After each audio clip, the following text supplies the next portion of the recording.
بسم الله الرحمن الرحيم الحمد لله رب العالمين حمدا كثيرا طيبا مباركا فيه مباركا عليه كما يحب ربنا ويرضى وأشهد أن لا إله إلا الله وحده لا شريك له وأشهد أن محمدا عبده ورسوله اللهم صل على محمد وعلى آل محمد كما صليت على إبراهيم وعلى آل إبراهيم إنك حميد مجيد وعلى آل إبراهيم في العالمين. السلام عليكم ورحمة الله وبركاته. So this talk is very possible for us to chop it up, to break it down, section it off, categorize it into 2 to 3 pieces. The first is the Masjid. The second is the worshipper, the Muslim or the Muslima, man or woman, man as a genus, as a race. And the third possible piece or part is the connection, the link, the mating collar between this and between that. The Masjid, the Muslim, the connection, the relationship, the bond, the glue, the link, the hook between this piece and between that piece, the hitch.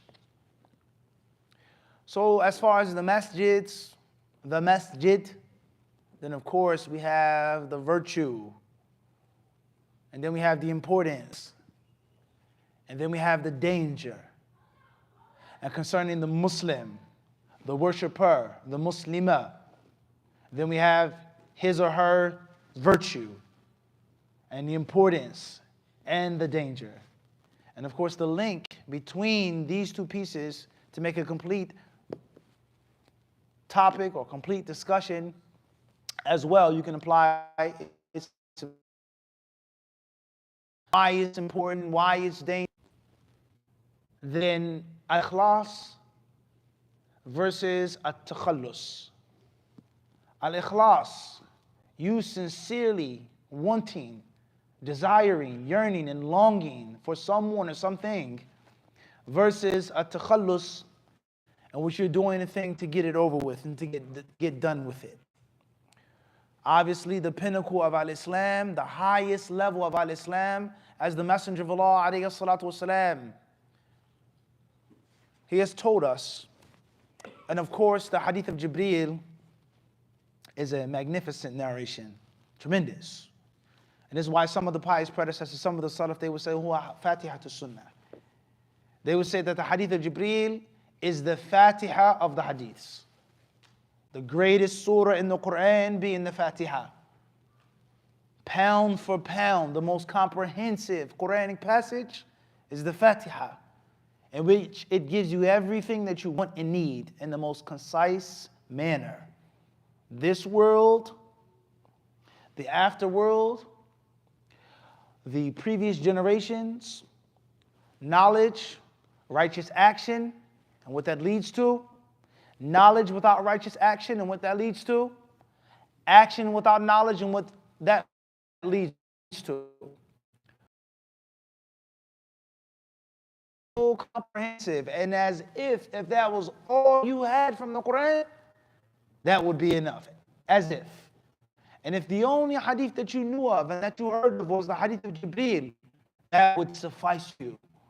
And subhanAllah, and from the magnificence of this hadith, is that the Prophet ﷺ, he said in the end of the Alimakum amra dinikum, or kama qala alayhi salatu wasalam, that Jibreel has come to teach you your religion. And subhanAllah, in this hadith, Jibreel alayhi salatu wasalam taught nothing. He didn't teach anything. But the Prophet ﷺ called him a teacher. He said he's a teacher, he's an instructor. And that is the only reason why he came. In the form of a man. In the form of a human being. And he came to teach you your religion. But in reality, Jibreel ﷺ, what did he teach in al-Hadith? What did he teach the companions? He didn't teach the companions anything. And the only thing he did in the Hadith was what? He asked questions. And the Prophet said he taught you. So we're not here to talk about that Hadith at length. That is a series of lectures in itself. the magnificence of the hadith of Jibreel. From that which we do, and that which we will mention concerning this magnificent narration, is the pinnacle of al-Islam. Al-Ihsan, an ta'budu Allah ka'annaka tarahu. فَإِن لَمْ تَكُنْ تَرَاهُ فَاعْلَمْ أَنَّهُ يَرَاكَ. على الأقل, you worship Allah with the drive, with the learning, the yearning, the longing. You should want Allah subhanahu wa ta'ala, run towards Him, perform His worship Him with the push. And if you don't have that push, if you lack that push and that desire, if you aren't as enthused, then at least run. At least run. So you should come to the masjid. You should be in the masjid, coming to the masjid, walking to the masjid, riding to the masjid, sitting in the masjid, sleeping in the masjid. Making the masjid your first and second home is virtuous. But if you don't have that drive, if you aren't that enthused, then at least be afraid and scared of not having those things. So the virtue of the masjid versus the danger of the masjid and the importance of the masjid. Everybody with me on the same page? Is this on? You guys hear me? So therefore, the first step is to push the Muslim to be at the masjid. Come to the masjid. Involve yourself in the masjid. And that is what is known as a targheeb, inspiring you to do good. But we know human nature. Every human being isn't going to be inspired. All of us aren't going to be as inspired and as enthused as we should. And that is where the fear and the intimidation comes in, a tarheeb. And that is why Allah Azza wa Jal never talks about Jannah in the Quran except that He speaks about the fire. And Allah never speaks about the fire except that He talks of Jannah and what? Back to back. But if you're low on fuel, or your drive is a little slow, then at least be scared and afraid. The highest level of al-Islam is for you to worship Allah as if you see Allah. Run to Allah. And if you cannot see Allah, then at least, not as a starting point, but at least know that Allah sees you, so you need to run and hide. So driving the Muslim to the masjid, that's one step. And the second step is, if you don't feel enthused, and if you aren't driven to come to the masjid, then at least be afraid of not coming to the masjid. And then number three is the importance of the masjid. Why? Why do you need to come to the masjid? Why should you be a part of the masjid? Why do we need a masjid? Do we even need the masjid? All right. So first and foremost, Abu Hurairah radiallahu anhu, he tells us in the authentic hadith in Sahih Muslim and others, أحب البلاد إلى الله مساجدها وأبغض البلاد إلى الله أسواقها أو كما قال عليه الصلاة والسلام. The most beloved places to Allah are the masjids. And the most hated places to Allah subhanahu wa ta'ala are the markets.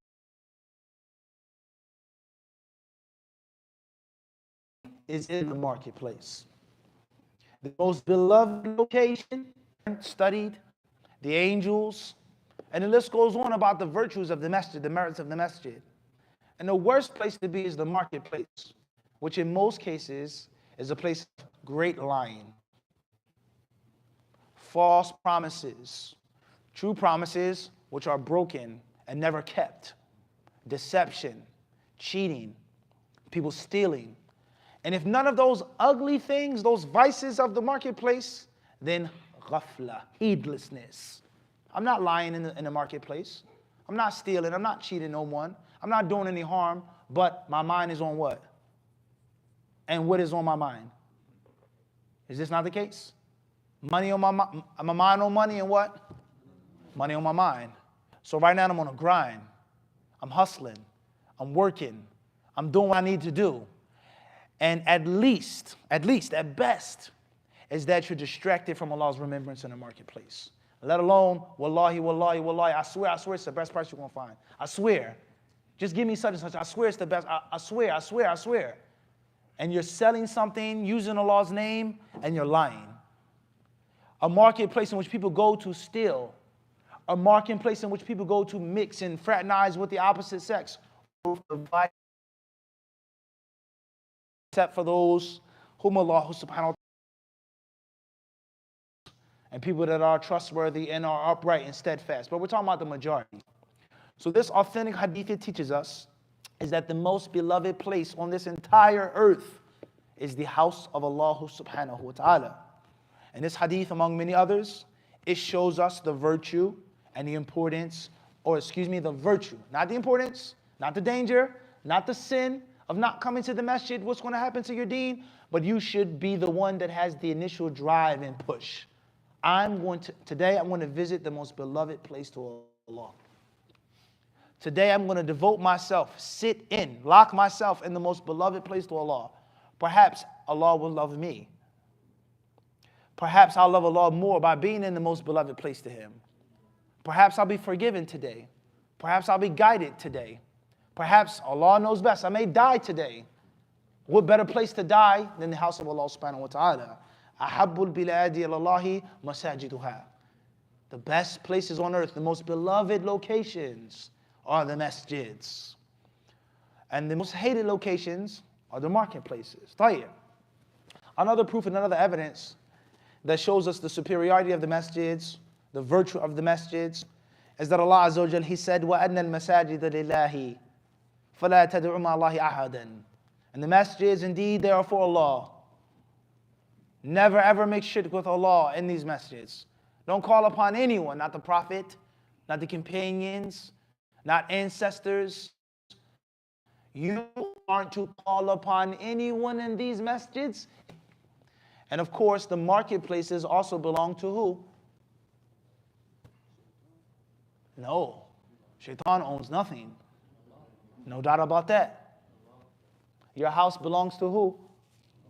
Lillahi ma fi samawati. Everything Allah owns. Yet and still, He chose to declare that these masjids belong to Him. And the only reason why Allah Azza wa Jalla did this, for who? For the sun, except for what? Fasting, because it is for me, and I give its reward. Prayers for who? No. Who's prayer for? No doubt. Hajj is for who? No way. Hajj is for who? Allah. The prayer is for who? Charity that you give is for who? Those who believe fight in the cause of? But it states all deeds that are performed by the son of Adam. Fasting for? Says it's for me, and I give its reward. If you pray correctly and properly, Allah rewards you for your prayer. Correct or incorrect? The Hajj, who gives this reward? And the list goes on. So why does the hadith say that fasting is just for me and I give its reward? Thank you. Is that the fight self? And وَأَنَّ الْمَسَاجِدَ لِلَّهِ. And the masjids belong for Allah. The masjids are in a? We agree on this or not? And the same applies to many, many other Quranic passages and prophetic ahadith, in which something is attributed to Allah in a way proving that it's superior. All right, let's move forward now. The worshipper, the Muslim. Nothing or no one is more honorable to Allah subhanahu wa ta'ala than the Muslim. How do we know this? How can we prove this? Let's put it on pause for a second. I want to focus on the third point. And that is the connection and the link between the Muslim, the monotheist, the person of Tawheed, the servant of Allah subhanahu wa ta'ala. One of the most important reasons why you get married and why the Prophet ﷺ told you to marry a loving woman and a fertile woman. And the Messenger of Allah ﷺ forbade a man from marrying a barren woman, a woman that cannot produce children. And Nuh ﷺ in the dua that he made to Allah to wipe out, to take away. And the Prophet ﷺ's dua on the day of Badr to give us victory, O Allah, for if you do not, you will not be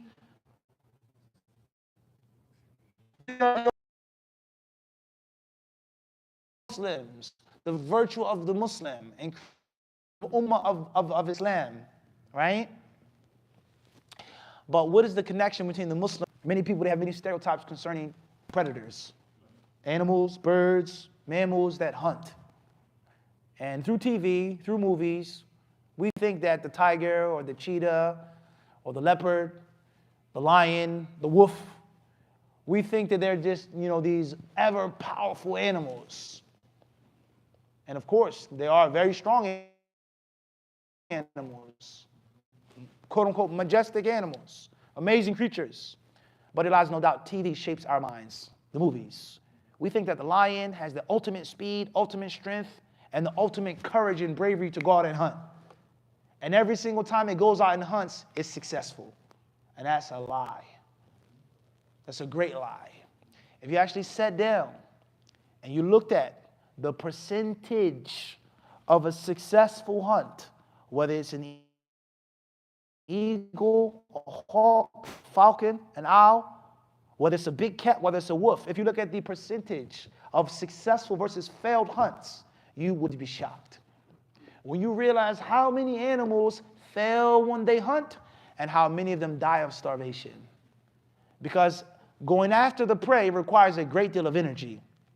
So you go after the prey, you exert all of that energy, and the prey escapes you. You're only hungrier now and more exhausted. Another animal, even if you're an apex predator, now does what? Preys upon you. So therefore, how do lions catch their prey? How do wolves catch their prey? Two things. Listen carefully. Number one, unity. And of course, what? What's the second principle? Disunity.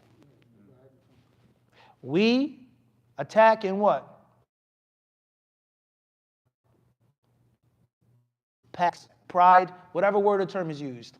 And we catch the lone, stranded, heedless, foolish one away from his what? Congregation. Think about that now. Think about that. Think about the danger of that now. The danger of being isolated. The danger of being alone. And of course, the Prophet ﷺ is quoted to have said, "Alaykum bil jama'ah." Stick to the congregation. فَإِنَّمَا يَأْكُلُ الذِّئْبُ مِنَ الْغَنَمِ الْقَاسِيَةِ. Because the wolf only preys upon the lone sheep. I.e., the wolf is strong, the wolf's powerful, has powerful jaws, very agile, sense of smell, sense of hearing, but compared to a pack, he's not that strong. Have you ever seen a lion trampled to death, gored to death? Do you know how fast the cheetah is, but do you know the short window of his breath?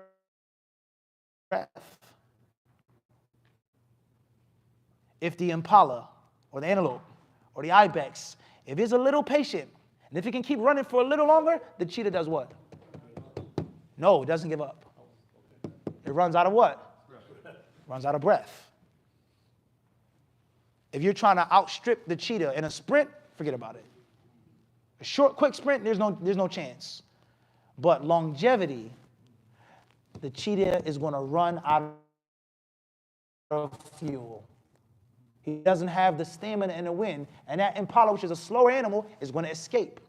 Rather, if the cheetah is successful in his hunt, it takes down the impala. Do you know how long it takes for the cheetah to catch his breath? Research it. You'll be shocked. It hyperventilates for a very long time, and it has to catch its breath. And while it's panting and inhaling the air, other predators come and take the game that he worked so hard for. Think about that now. So if you're isolated from your pack, something which is initially weak, relatively inferior, or strong but not good enough to get you can easily what? Just like that. It's just that simple. So if you're aside from the masjid, you're not in the masjid, you're not involved in the masjid, it's very easy for your enemy whose plot is weak to use strength against you. Now, brothers who pray in the masjid, Salat al-Fajr, the muadhin, head of security, the imam, the assistant imam, this brother, that brother. Where's Brother Hanif? I didn't see him today. He didn't come for Fajr. He'll be here for Dhuhr, inshallah. Easily, no problem. Maybe he overslept. Maybe he had something new. Maybe he's traveling. Brother Hanif didn't come for Salat al-Dhuhr. All right, inshallah, Asr, for sure. He'll be here for Asr. He didn't come for Asr. Maghrib or Isha. Something's weird. Something's off. All right, next morning, he'll be here, inshallah. Next morning, Brother Hanif, he's not in the masjid. Now the eyebrows are higher. Is this not the case? He's sick. He's in debt. He's in need of something. We are going to actively do what? But we never see Brother Hanif. We see Brother Hanif only on Jumu'ah. So 6 days go by, he's needing, he's in need, he's dying. He has a serious problem on his hands. We don't know, nor do we really what? For real, because we only see him what?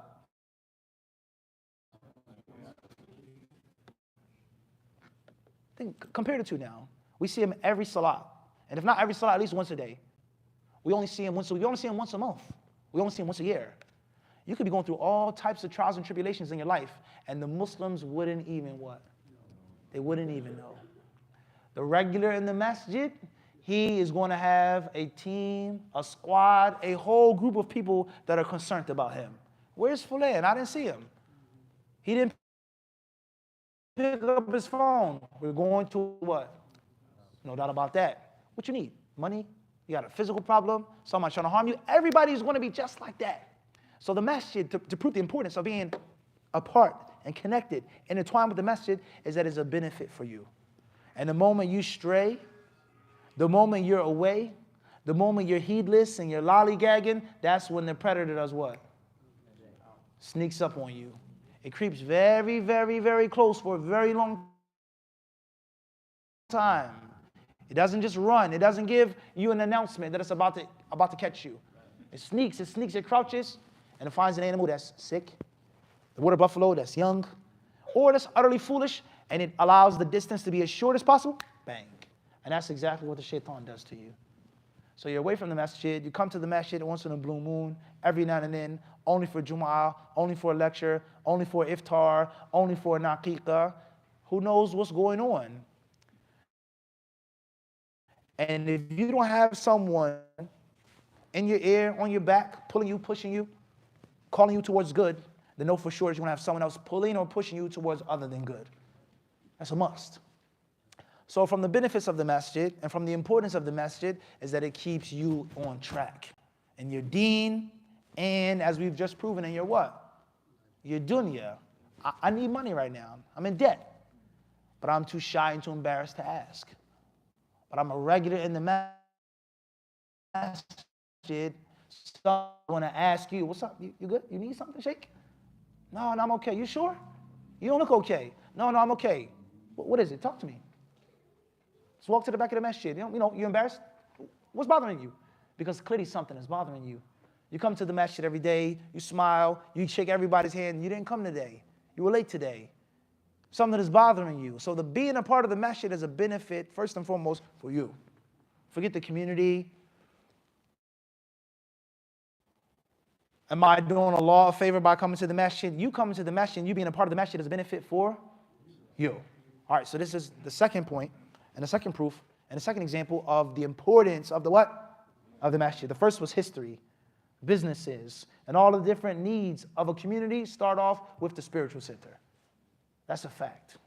Number two, from the importance of the masjid is that it keeps you on track, religiously, spiritually, and of course, on a worldly level as well. Number three, what proves that the masjid is so important? I'm sorry? It's Allah's house. That's a virtue. That's a virtue. We're done with that phase of the talk. First thing that the Prophet built when he went to Medina. All right, that's a very good answer. What else? What proves that the masjid is extremely important in the life of the Muslim? You're required to go to the masjid. Tayyib? You have to go. All right? It's more though. It's the what? The center for your worship. Anybody else? How many people show up? How many people show up? Anything else? Education. What else? To please Allah. Why is it so important in our community though? on a practical level.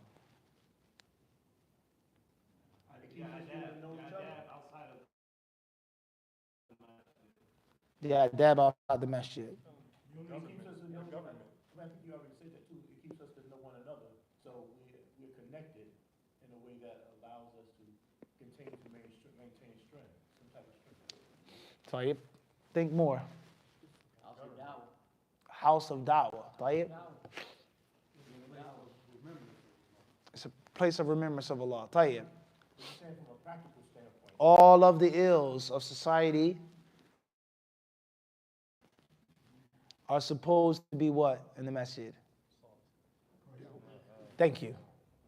Thank you. This is a space right here.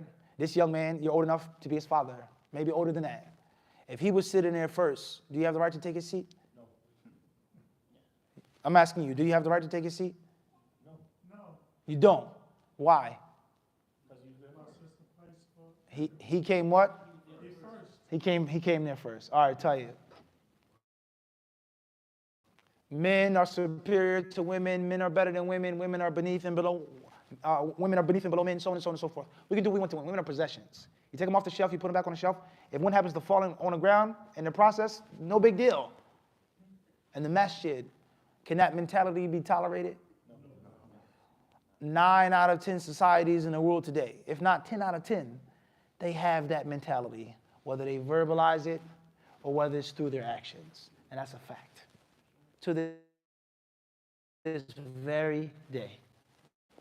To this very day. A woman, take off the shelf, put back on the shelf. Oops, it falls, it breaks. You do what? Place it with another one. The masjid, that's the Prophet. What did the Prophet ﷺ say? When he was asked, or when he spoke to the Sahaba about women coming to the masjid, their rights. Do not what? You cannot tell your wife no. All right, tell you, what else is our society? Materialism, consumerism. When you see someone buying and selling in the masjid, what are you supposed to do and say? Why can't you buy and sell in the masjid? Is it haram for me to buy or to sell this teacup? Is it a bad thing? No. But right now, it's time for what? Okay, chaos, lack of leadership in our communities. What is one of the greatest lessons that we're supposed to learn from congregational prayer in the masjid is what? Thank you. There's an imam. There's a mu'adhin. There's the iqamah. There's the first row, second row, order, prioritizing. That's integral. And that's why in a community that you want to keep backwards or behind, you assassinate their leaders. Physically assassinate them. And if you can't physically assassinate them, then corrupt them. Corrupt their values through money, through drugs, through alcohol, through sexual perversion. And the list goes on. The list goes on. And obviously, you don't have to kill everybody. You don't have to shoot everybody. But somebody has to meet, an example has to be made. If you dare to stand up and to speak, and if you dare to make a change, and if you dare to lead, you're going to suffer his fate. So just think about all of the different positive values of the masjid that are specific and exclusive to what? The masjid. And the moment you step into the masjid, you're supposed to step into that realm of purity. And that is supposed to at least have residue on you when you do what? When you walk outside. So as if the masjid is supposed to be a prime example of what the society is supposed to be. The society is supposed to be led properly. The followers and subjects are supposed to do what of the leader? Follow and obey, not precede him. Is this not the case? The best of the best are supposed to be the leaders. Those who are the most worthy are supposed to make the adhan and make the iqamah. You're supposed to take your mind off of money and materialism just for what? A period of time. You have to buy, you have to sell, but not 24 hours. Not 24 hours. The masjid teaches you that. Turn it off just for a second, and then you go back to buying and selling. But you can't be a worshiper of buying and selling. What does Allah Azza wa Jalla say about making i'tikaf? What are the prohibitions of one making i'tikaf mentioned in the Quran? Leave off What does Allah say about itikaf in the Quran? What does Allah say? Say it. Thank you. Do not approach them while you're making what? In the masjids. Allah subhanahu wa ta'ala, He didn't say don't lie. He didn't say don't steal when you're making itikaf. He didn't say don't commit murder when you're making itikaf. He didn't say don't make shirk when you're making itikaf. But He said keep your mind and take your mind off of what? Off of women. 12 months out of the year? No. But these last 10 nights, this time in which you're making itikaf, you need to do what? So every vice of society is the masjid. Think about that now. As if the masjid is a blueprint for an ideal society. The clearer the blueprint, the stronger the blueprint, bi'idhnillahi ta'ala, the world isn't going to be perfect. But perhaps some of it will what? Spill over, just a little bit. But it's so strong and it's so concentrated that that little bit that spills over, that residue, what? Makes a huge impact. But how can that be done if the masjid is a place in which we promote and allow racism, or tribalism, or colorism, or discrimination, ill treatment of women, ill treatment of men, ill treatment of children? Sit down. Shut up. What are you doing? Stop running. Why you got Skittles in the masjid? It's pork. That's haram. Can't you see a rainbow? Why your hair look like that? Go. Go make wudu. Go take that off. Is this not the case? But someone who's older than him, sitting, for argument's sake, you're sitting right next to him, same hairstyle. You got a bigger box of Skittles. You got this, you got that. I'm not going to say what? Anything to him. Or another scenario, a child is of one race. He's disciplined. Sit down. Stop running around. A child of another race is allowed to do what? Run a marathon. And the list goes on and on. The masjid is the place in which we congregate to talk about dunya. I'm only coming to the masjid to promote my business. I'm only on the board to promote my political career. So if we are going backwards with the perfect system, how do we expect the system to change our lives outside of the masjids? And obviously, if the leader is corrupt, own personal goals and gains, how concerned am I for the people? I'm concerned about getting my money, making my businesses, putting my people in positions of administration, furthering my stranglehold on the masjid, and the donations, and the property, and the trustee, etc., etc., etc., etc., etc., etc. You guys get the point that I'm trying to make or not? Yes. So the masjid, from top to bottom, we have to purify our intentions concerning this place. We have to realize what's the purpose of this place, primary, initial versus secondary. We're going to benefit in our world from the masjid, but that isn't the what? And we're supposed to be equal in this place. We're not supposed to be looked down upon or looked up to for worldly, trifling things. North and the South. I come from Philadelphia. I come from New York. You come from Atlanta. You come from Alabama. The thing that brings us together is supposed to be what? Masjid, Islam. And it's not supposed to be no difference in my accent, my dialect, your accent, your dialect. Unless we're promoting and allowing those backwards values. Oh, you're from down south, so you're automatically this, that, this, that. You're from up north, you're a city slicker, so you're automatically this, that, this, that, this, that. So different types of prejudice, discrimination. The Prophet ﷺ says, وَبِحَسْبٍ مِّنَ الشَّرِّ أَنْ يَحْقِرَ أَخَاهُ الْمُسْلِمِ. For a Muslim to scorn his fellow brother is more than enough sin. And these are ills that we find in many, if not most, masjids today, unfortunately.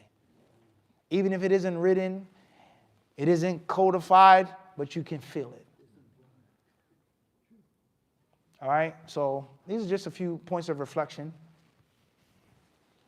Now, you've mentioned the virtue, you've mentioned the harm, you've mentioned the danger, you've mentioned the importance. What are the practical steps that we can become a part of the masjid and involved in the masjid and connect our hearts to the masjid? What are some of the practical ways for us to implement everything that we just discussed and talked about? You got to come. In the discussion, you got to what? You got to come. Everybody has an excuse not to come. I'm sick. I'm tired. I work. It's far. You have to make some effort to do what? To come. All right. That's good, but only a few people want to have that drive and that push.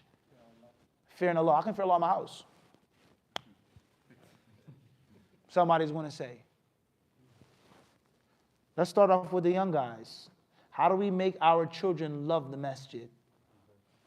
Practically though. Events. All right? What are those events? Wrestling, games. But you're not coming to the masjid just for the event. We're going to the masjid to worship Allah, to get closer to Him. But at the same time, you are a human being. You like to have fun. I like to have fun. I was once a kid, and we're going to make it accommodated for you. Tell you what else? What are some practical ways of allowing people to be connected to the masjid? Including each other. Including each other.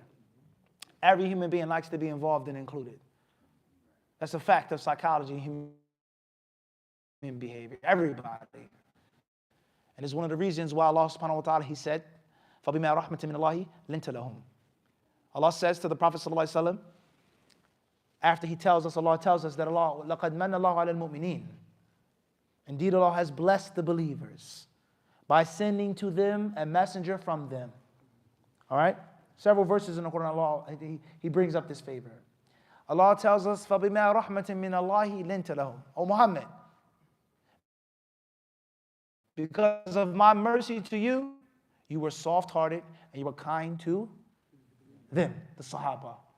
And if the opposite would have taken place, وَلَوْ كُنْتَ فَضًّا غَلِيظَ الْقَلْبِ مَاذَا حَصَلَ لَانْفَضُّوا مِنْ حَوْلِكَ.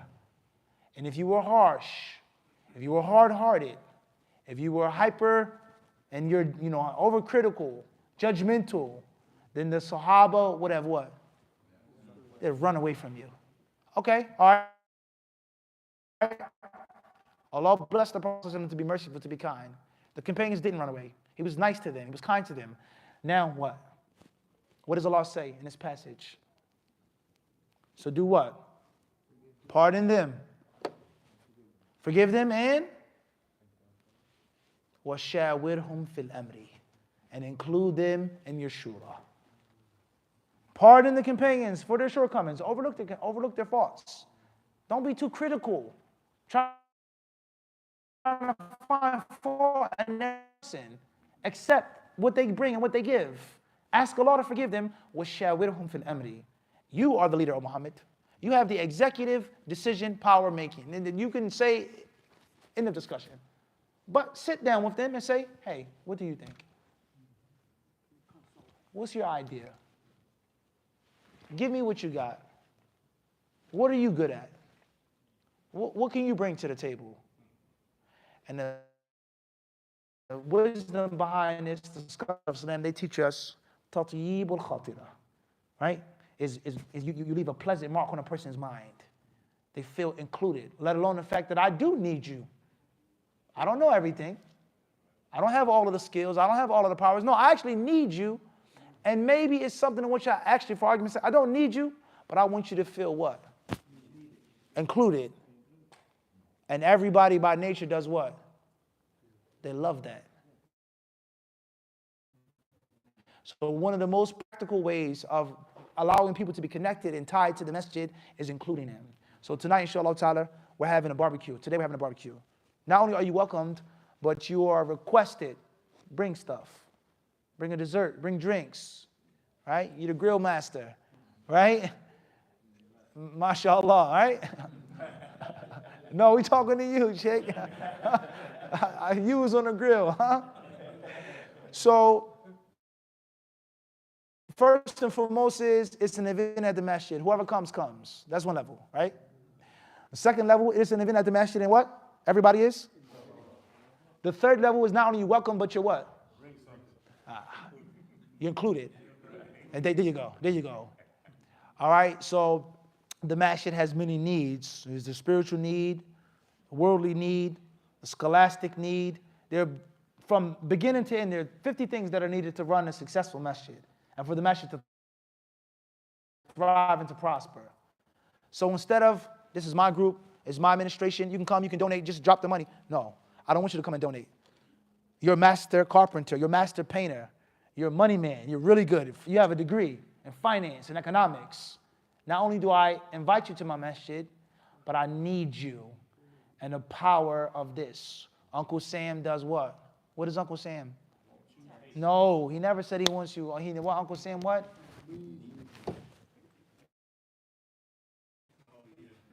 Think about that. Think about that propaganda. Think about that. Pointing right at you. People feel included. They feel needed. They feel wanted. Versus you're barely tolerated at the masjid because you're young. And obviously young people, they have their ups and they have their downs like old people have their ups and their downs. But for real, you're tolerated. At best, tolerated, at best. Versus welcomed, versus we need you to be in this masjid. I need your skills. In this class, I need to hear your answers. I can just sit and just talk to you. But I want to actually hear what? What you have to say, how you think, and what you know. That way I can see what I need to teach more of. So perhaps this is one of the most practical steps of including people in the community versus tolerating people, let alone shunning people and not welcoming people. And the more you include people in your masjid and in your organization, the stronger your masjid and organization will be. That's a fact. That's proven. All right? So there are many different steps in theory and in practice. These are just a few. I hope that Allah subhanahu wa ta'ala has allowed me to deliver the message clearly, correctly, accurately. Inshallah ta'ala. Thank you very much for your time, for your attention, for your respect. I ask Allah subhanahu wa ta'ala to accept it from each and every one of you. I thank all of the brothers and sisters responsible for this trip, this tour, this visit. The Imam of the Masjid, the administration of the Masjid, Abu Saeed, my team, my squad, everybody that came and traveled with me, Mahmoud G, the whole squad. Jazakumullah khairan. May Allah Azza wa Jalla bless each and every one of you. If there's time for questions before or after the salah, I don't mind taking them if you brothers and sisters would like to ask any questions or add anything to the lecture. Wallahu ta'ala a'lam. Inshallah, no problem. Bismillah, the floor is open.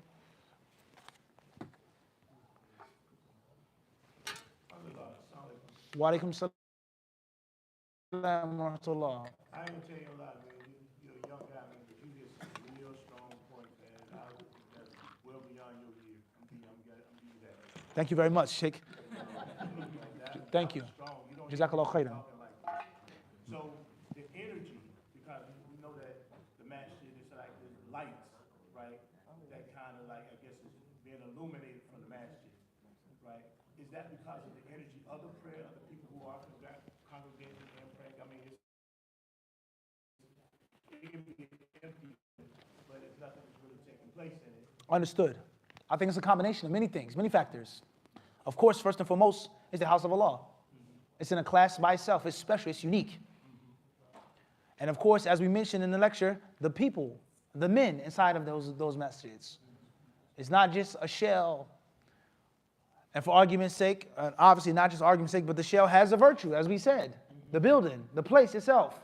But it's made, it's brought to life by what? As Allah said in the Quran. And there are many other verses that Allah Azza wa Jalla talks about the building, and Allah talks about the men and women in that building.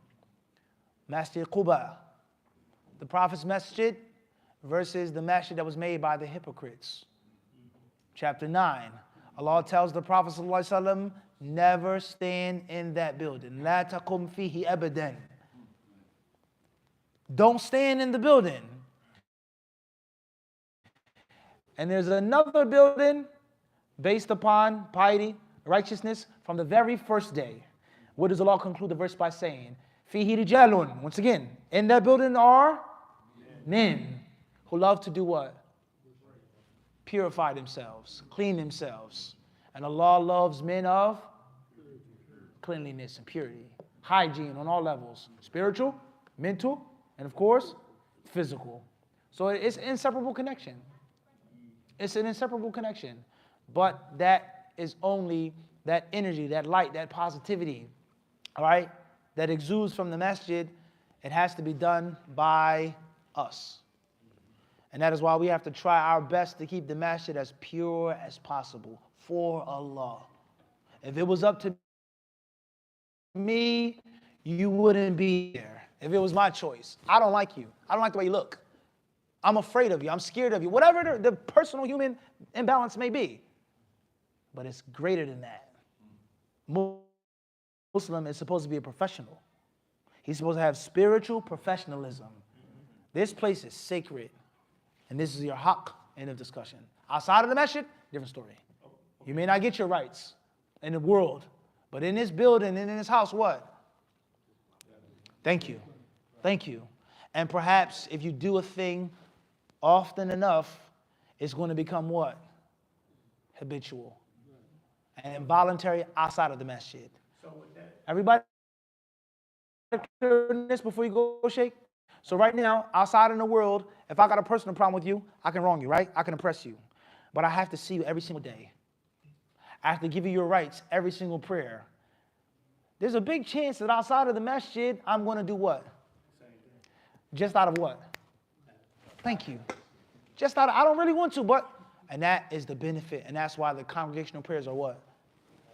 The wheel turns. Fajr, Dhuhr, Asr, Maghrib, Isha. Right after Isha is what? Cycle again. Everyone understand this? You're supposed to drill that in your head. Assalamu alaikum. Smile, handshake, brother, race, they age. None of that what matters here. And perhaps it's going to, thank you. Fadal. So then, with that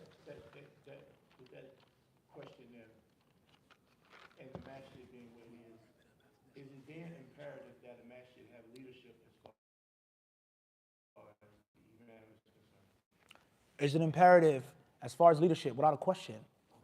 There's no. I'm saying as a appointed position.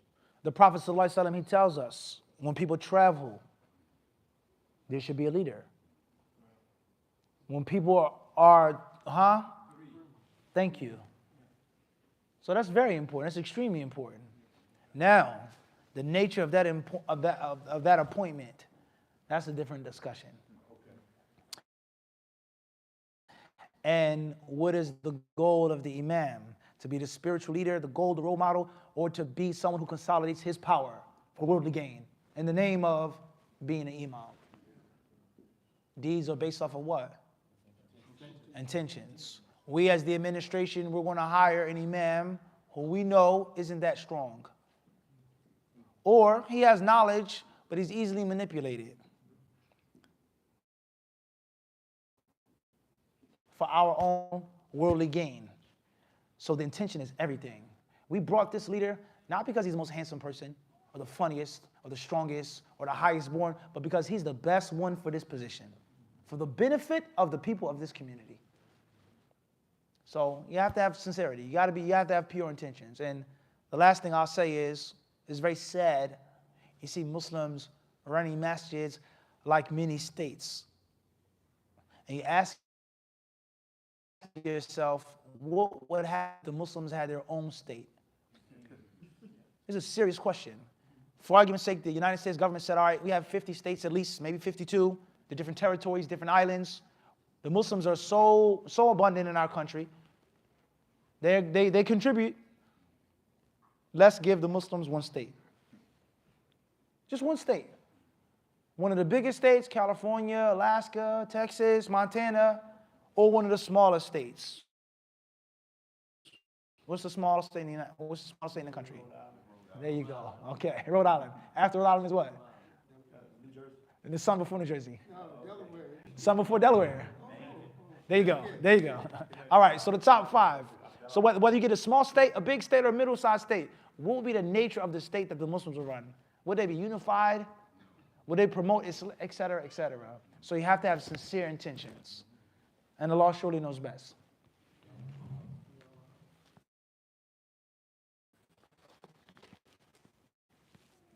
Allah.